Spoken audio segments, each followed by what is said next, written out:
As a yoga trainer ನನ್ನ busy ಶೆಡ್ಯೂಲಲ್ಲಿ ನನ್ನ ಡಯಟ್ ಹೆಂಗಿರುತ್ತೆ ಅಂತ ತೋರ್ಸಕ್ಕೆ ಟ್ರೈ ಮಾಡ್ತಿದ್ದೀನಿ. ಎವ್ರಿ ಡೇ ನಾನು ಯೋಗ ಜೊತೆ ಸ್ಟ್ರೆಂತ್ ಟ್ರೈನಿಂಗ್ ಕೂಡ ಮಾಡ್ತೀನಿ.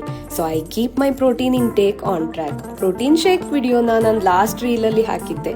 ಮಾರ್ನಿಂಗ್ ಅವರ್ಸಲ್ಲಿ ಬ್ಯುಸಿ ಇರೋದ್ರಿಂದ I eat 1 or 2 whole wheat bread. ಅದಾದಮೇಲೆ ಗ್ರೀನ್ ಟೀ. ಇಲ್ಲಿ ನಾನು ಮಿಂಟ್ ಮತ್ತು ಜಿಂಜರ್ನ ಹಾಕ್ಕೊಂಡು ಗ್ರೀನ್ ಟೀ ಮಾಡ್ಕೊಳ್ತಾ ಇದ್ದೀನಿ. ಗ್ರೀನ್ ಟೀ ಲೀವ್ಸ್ನ ಹಾಕಿದ ಮೇಲೆ ಬಾಯ್ಲ್ ಮಾಡಬಾರ್ದು.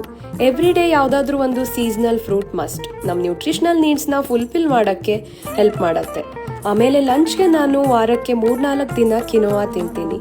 ಕಿನೋವಾ ಒಂದು ಕಂಪ್ಲೀಟ್ ಸೋರ್ಸ್ ಆಫ್ ಪ್ರೋಟೀನ್, ಯಾಕಂದರೆ ಇದರಲ್ಲಿ ಆಲ್ ಎಸೆನ್ಷಿಯಲ್ ಅಮಿನೋ ಆಸಿಡ್ಸ್ ಇರುತ್ತೆ. So better absorption. ಮತ್ತು high in fibre, low in glycemic index, ಹಾಗಾಗಿ ಬ್ಲಡ್ ಶುಗರ್ ಲೆವೆಲ್ನ ರೆಗ್ಯುಲೇಟ್ ಮಾಡೋಕ್ಕೆ ಹೆಲ್ಪ್ ಮಾಡುತ್ತೆ.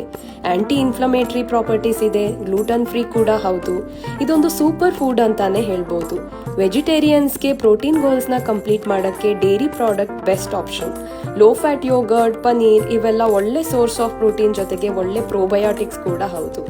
ಯೂಶಲಿ ನಾನು ಸಂಜೆ ಮತ್ತೆ ಕುಕ್ ಮಾಡೋಕ್ಕೆಲ್ಲ ಹೋಗಲ್ಲ, ಲಂಚಲ್ಲಿ ಉಳಿದಿದ್ದನ್ನೇ ತಿಂತೀನಿ. ನೀವೆಷ್ಟೇ ಹೆಲ್ದಿ ತಿಂದ್ರೂ ತುಂಬ ಇಂಪಾರ್ಟೆಂಟ್ ಏನಂದರೆ ಸಾಕಷ್ಟು ನೀರನ್ನ ಕುಡಿಲೇಬೇಕು.